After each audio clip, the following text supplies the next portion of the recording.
Aristotle claimed that we are so constituted in terms of the power of our mind, that the question, what happened, is not merely asking for the facts of the matter, but immediately poses another question, namely, why did it happen? The why question is not fact-seeking, but rather a principle-seeking question, and these principles in turn can be related to a number of different kinds of explanations. Asia. Men desire to know, Aristotle argued in his Metaphysics, and the invention of history is partly a response to this desire, a response which provides us with the answers to the questions, what happened? And why did it happen? History, in a sense, is a trans-scientific discipline in which we are provided both with the facts, and also indirectly a practical knowledge of what ought or ought not to be done, arete. The activities of man stretch over many domains, meeting both the concrete and abstract needs necessary to provide him with the life he believes he ought to lead, a good-spirited, flourishing life, eudaimonia. We should recall here the words of Aristotle's Nicomachean Ethics, namely, that all activities of man aim at the good. Wars, both foreign and internecine, disrupt the pattern of man's life at all levels, threatening the possibility of meeting both his concrete and abstract needs. And perhaps there is no greater need than the need to study a subject which documents the occurrence of wars, and the ways in which they are avoided and come to an end. This study has not, thus far, had much effect in the prevention of conflicts, in spite of the empirical evidence, facts, of the destruction they bring. Add to this evidence the rational argument that wars are practical self-contradictions, massive loss of life to prevent massive loss of life, and one can indeed wonder whether the Delphic oracle's prophecies relating to knowing thyself and everything created by man is destined for ruin and destruction are not moral, but rather empirical warnings relating to the importance of knowledge in all man's activities. The question to raise, given our knowledge of history, is, considering the thousands of years of wars man has experienced, whether knowledge of the facts and knowledge of what we ought to do is sufficient for man to begin living in the perpetual peace Kant imagined and hoped for, when man's rational powers mature and his activities become fully rational. Until this telos actualizes itself, man must perhaps count himself among the Freudian discontents, insofar as his relation to our civilizing activities are concerned. Both history and philosophy are obviously two disciplined approaches to the good, but their approaches differ, and the way in which they do may be instructive to explore in future writings. The history of philosophy and the philosophy of history would seem, then, to be a necessary aspect of Sophia, the wisdom we need to answer the aporetic questions thrown up by the human powers of mind we possess. The rationalism of both hylomorphic and critical philosophy insists that explanation/justification and theoretical and practical understanding are important moments involved in the contextualization of facts, which are, of course, spatio-temporal entities embedded in our experience. The question, what happened, implies the question, what happened, when, and where. If, to take a historical example, the facts support the generalization that the key sphere of influence upon the world has shifted from the Mediterranean to the North Atlantic, one cannot avoid posing and attempting to answer the question, why? In the answer, we can expect to find references to knowledge, episteme, justice, dike, well-judged activity, arete, and a grasp of fundamental principles of both theoretical and practical activity, arche, especially insofar as we encounter these elements in the contexts of power and influence. Shifting spheres of influence are part of the transcendental aesthetic of history. Yet even here, the focus is on the quality of the civilization-building activities that the historian closely monitors in accordance with the Kantian question, what can we hope for? This question, for Kant, is one of four questions which, for him, define the scope of philosophy. Part of the answer Kant gives is that we can hope for a global civilization that not merely aims at the good, but has actualized it in most of its institutional structures. On such a worldview, the good consists in men treating each other as ends in themselves, and not instrumentally as means to serve other arbitrary ends. Another aspect of the transcendental aesthetic is the historian's penchant for categorizing and charting the course of events during long periods of time, e.g., the Middle Ages. The transcendental aesthetic also engages with a transcendental analytic, and both together constitute a context of explanation/justification. Aspects of the transcendental analytic include the importance of knowledge in civilization building, the importance of justice and good judgment, connected to wise action and respect for others. Historical reasoning primarily moves in this arena that is constituted by the context of explanation/justification. Long-term processes, e.g. the globalization process, which take, according to Kant, hundreds of thousands of years, are subject to an underlying telos, e.g. Cosmopolitanism, operating in the historian's explanations and justifications. Ricoeur discusses the removal of the explanatory element from the fabric of literary narratives, and to the extent that this means that the historian emphasizes the explanatory element, it is not at the expense of the description of the facts. In the example of the shift of power and influence from the Mediterranean, there would appear to be no problem with admitting that the historian is using the facts to narrate the course of events that brought this shift about. The narrative obviously has a beginning, a middle, and an end, and there is also the presence of an underlying possibility of the working of a complex story of globalization as it unfolds and moves toward the end of cosmopolitanism. It is difficult to fathom exactly what Ricoeur means by the above claim that the historian's explanations/justifications are not part of the fabric of the narrative. They are certainly part of the assumptions that are operating in the production of historical documents and texts. A phenomenological discussion of the objectivity of history follows, and there is no mention of explanatory or justificatory principles/laws. The focus is, instead, upon the consequences of the operation of principles/laws. Consequences such as the linking of facts together, and the completeness of explanations/justifications.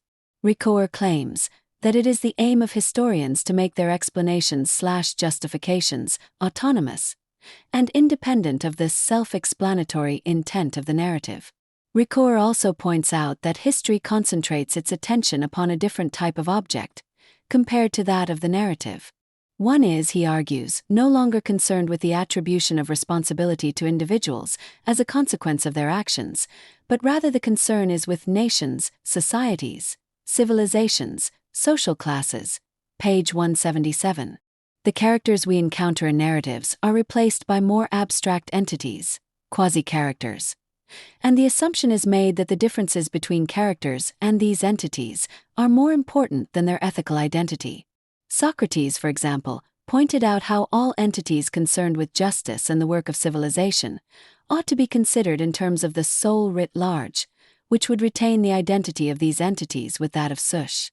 This would in turn indicate that agency, action, and the types of explanation/justification associated with them are very relevant to both the description and explanation of these so-called more abstract entities. This then suggests that if the covering law model, or the covering principle model, applies to the narrative and plot involving characters, it ought also to apply to historical narratives.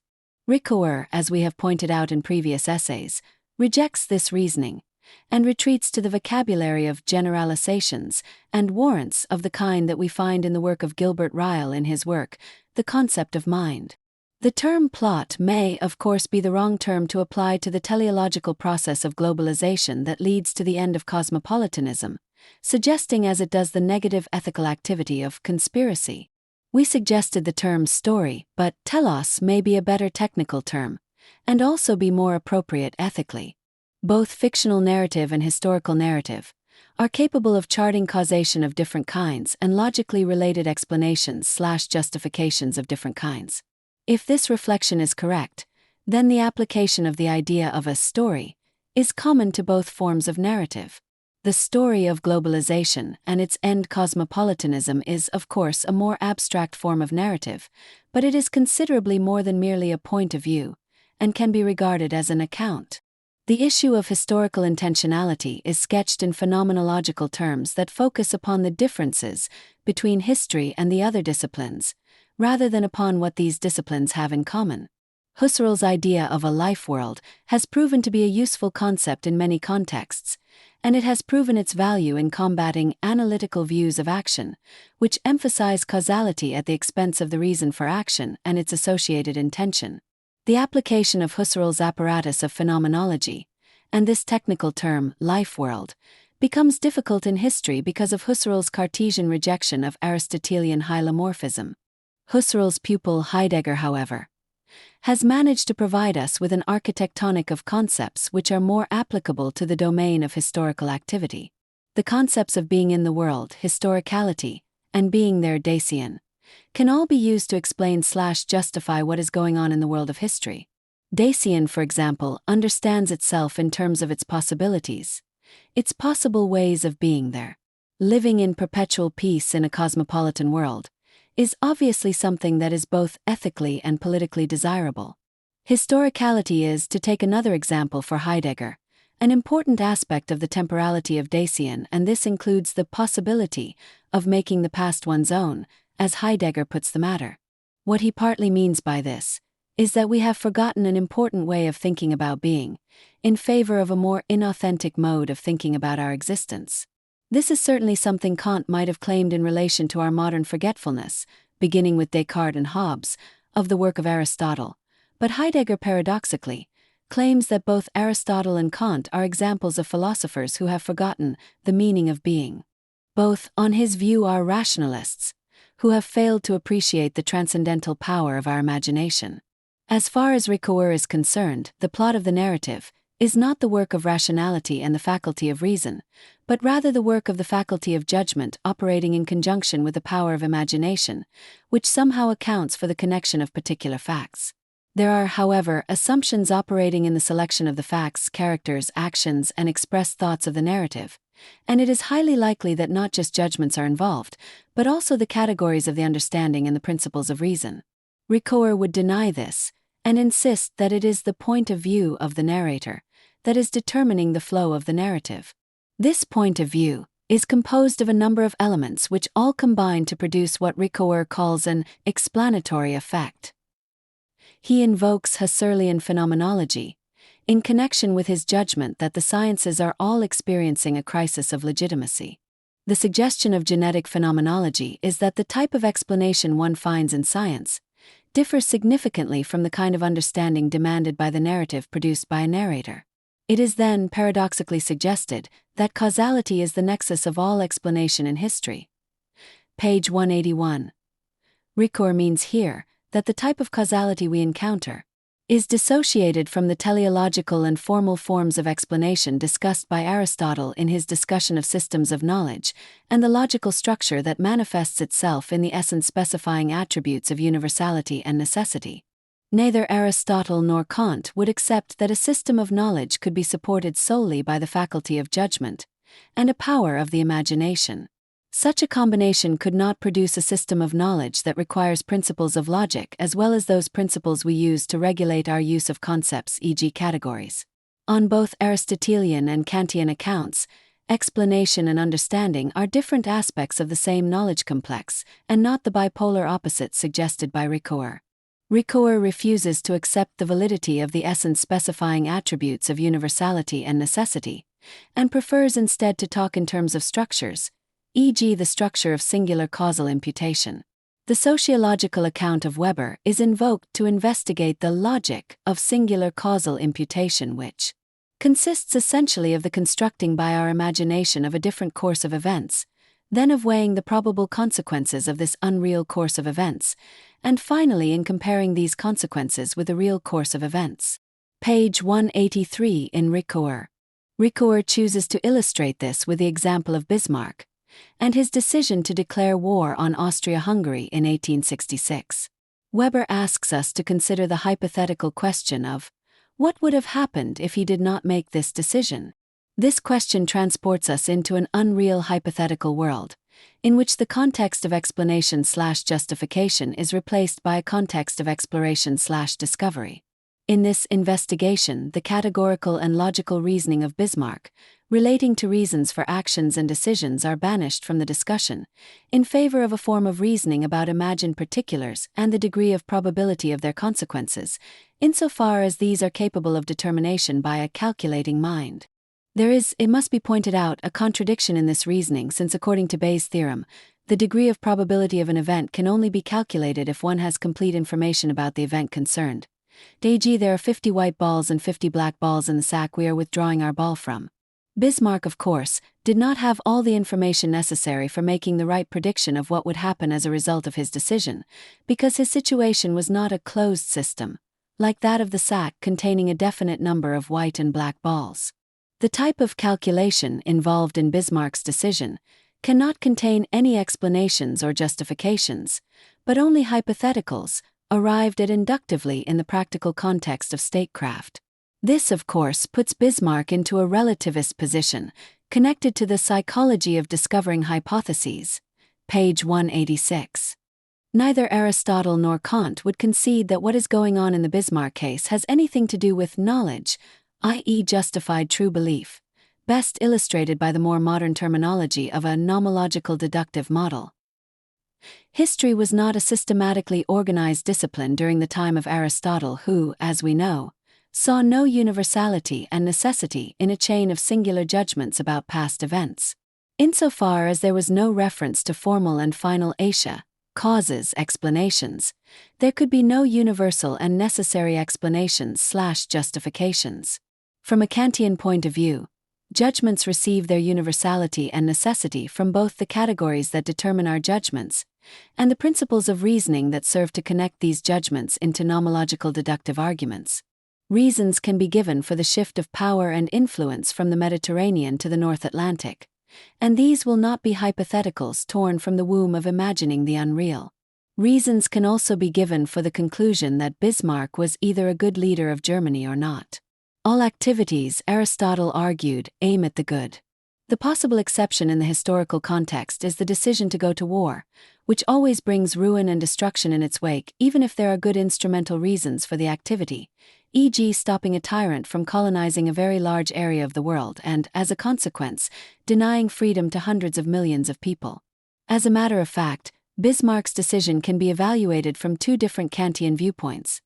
Firstly, from the instrumental civilization building perspective, where the outcome of the unification of Germany certainly provided Germany with considerable power and influence in the world well into the future.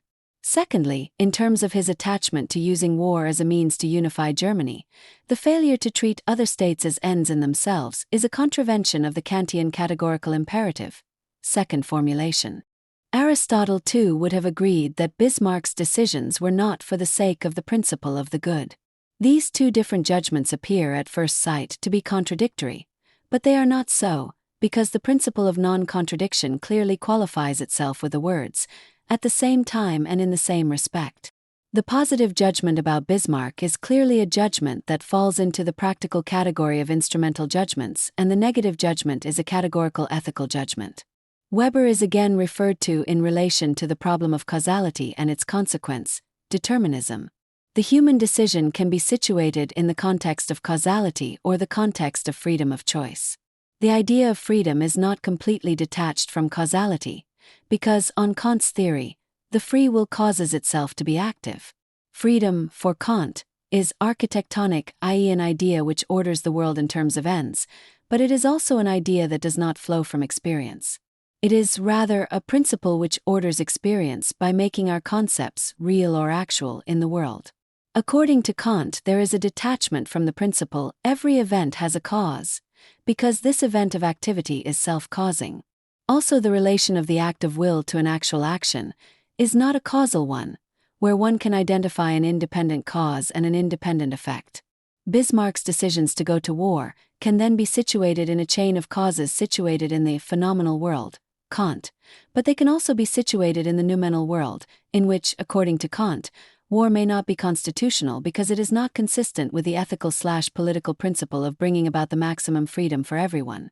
This does not deny the fact that the eventual outcome for Germany was instrumentally useful in the future insofar as generating power and influence over its neighbors was concerned. The evaluation of Bismarck's legacy, which is the task of the historian, has, then, both instrumental and ethical components. Weber's claim that causal analysis provides absolutely no value judgment, and a value judgment is absolutely not causal explanation. Page 189 in Ricoeur. Needs further elaboration. Surely, insofar as the concepts of power and influence are concerned, Bismarck's legacy was obvious, and just as surely in the noumenal world, there does not have to be a first cause or beginning of things. Time is infinite and the causal chain will stretch into the past ad infinitum. In such a world, a chain of causes can be begun by an act of will willing to make something happen in the world, and whilst this does not preclude situating this act in a causal chain, extending back into the past, Neither does it preclude viewing this act of will as a first beginning of that chain, and thereby holding the agent concerned responsible for the consequences or ends of their action. Indeed, on the contrary, this self-causing of the chain is a condition of applying the concepts of responsibility and the associated praise or blame.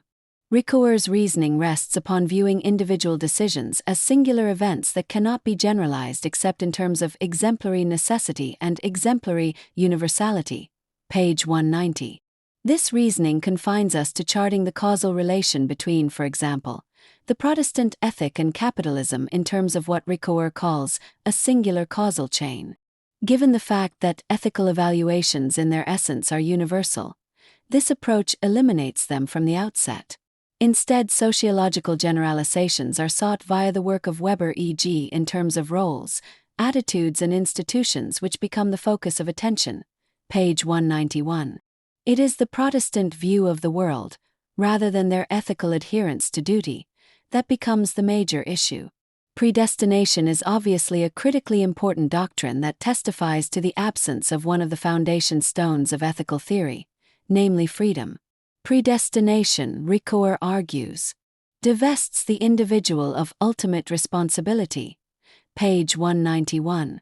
Weber calls the rational ideas of God and freedom spiritual ideas.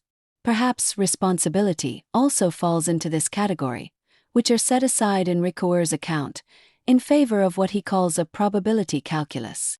This move reminds one of the consequentialist hedonic calculus, which rests upon an idea of happiness that Kant described as the principle of self-love in disguise.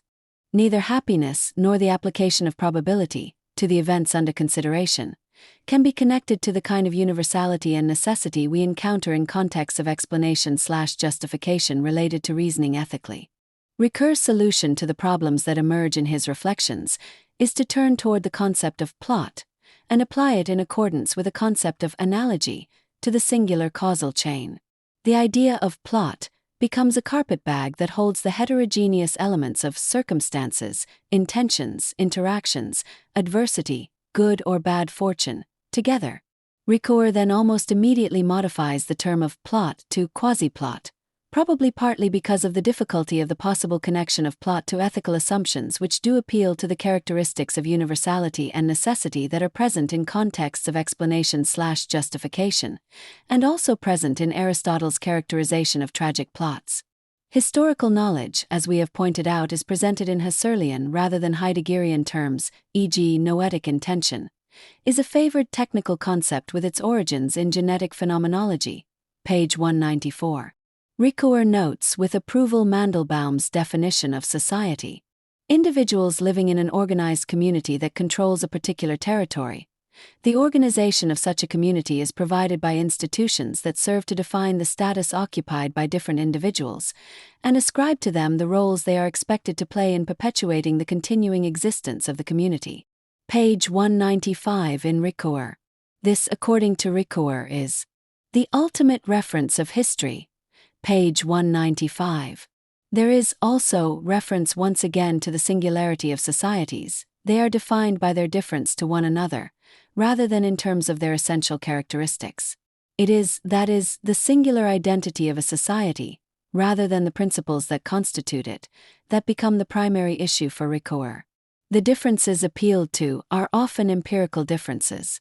Narratives, Ricoeur argues, allow us to portray singular individuals as characters, thereby conferring upon them a kind of exemplary universality that can be reconfigured into causes in historical accounts. The connection between cause and effect on this account is hypothetical. Causal necessity is therefore a conditional necessity. Given the complex set of causal conditions that took place, and not others, it was necessary that the effect that was actually produced occur. Page 201. Part of this process involves a transition from the descriptive nature of facts in the historical account, which are an attempt to answer the question, what happened, to the question, why did it happen? Ricoeur believes in what he calls the autonomy of the why question from the what question, because he rejects the natural connection proposed by Aristotle. This is partly because he demands a particular type of answer to the why question in terms of factors, phases, and structures. Page 202. This type of analytical approach dissolves the unity of the phenomenon being investigated, which, of course, at some point, has to be reconstructed into a structural unity. Page 202. Weber's notion of ideal types is invoked in the ensuing discussion, which insists that the notion of a plot must have both singular characteristics and general typical characteristics. It must be acknowledged that in certain types of historical explanation, e.g. the shift of power and influence from the Mediterranean region to the North Atlantic region, the idea of a plot structuring what is happening may be strained, and not be an effective means of referring to the material and efficient causes that are operating in such historical changes in the world. Material causes, according to Aristotle, will include such elements as the territory and character of the peoples, and the efficient causes will include the decisions made by the important figures of the time. So-called final causes or explanations of this regional shift of power may well include the idea of the freedom of the peoples of the region, and also perhaps an awareness of the role of the democratization of society. This latter aspect was of course in no small part formed by ancient Greek ideas of justice and knowledge, as well as the importance of the understanding of rational principles connected to these ideas. There does not seem to be any difficulty with using the term narrative to describe what is happening historically in the cases of either Bismarck's decision or the regional power shift. The term plot may be more appropriate, however, in the Bismarck case, but it must be pointed out that this literary term does not always best capture the kind of universality and necessity we encounter in historical explanations. When the message of the narrative account is ethical, then the term becomes more appropriate. Ricoeur again discusses the notion of event, and is keen once again to seek differences. The event, he claims, distinguishes the historian's concept of structure from that of the sociologist or economist. Page 217. The event, however, is not on this account a universal concept, but rather a differentiating mechanism situated dissonantly in different time zones. Page 217. Structures too are, on this account, transitional, and can, as Ricoeur puts the matter, die out. Page 217. Human works, Ricoeur continues, are fragile. Page 217. Events are divisible and become quasi-events that occur in a quasi-plot. Ricoeur uses von Wright's technical concept of a system and claims that a plot can be composed of rival systems. Page 220. The revolution, for example, is one system or model that contrasts with the more powerful model or system of evolution. Ricoeur ends this chapter with a dialectical account of the chronological component of the episodic event versus an achronological component, which is configurational, and best suited for the portrayal of longer time spans. Historical structures, he argues paradoxically, can die out. He then qualifies this with the claim that whilst the Mediterranean region cannot die, Philip II can and does. In his separate conclusion to Volume 1, Ricoeur maintains that his ideas of quasi-plot, quasi-event, and quasi-character are intended to call into question our traditional and rational accounts of history, in favor of an idea of narrative that appeals not to our understanding and reason, but rather to a perspectival view of the world and its relation to the power of our imaginations.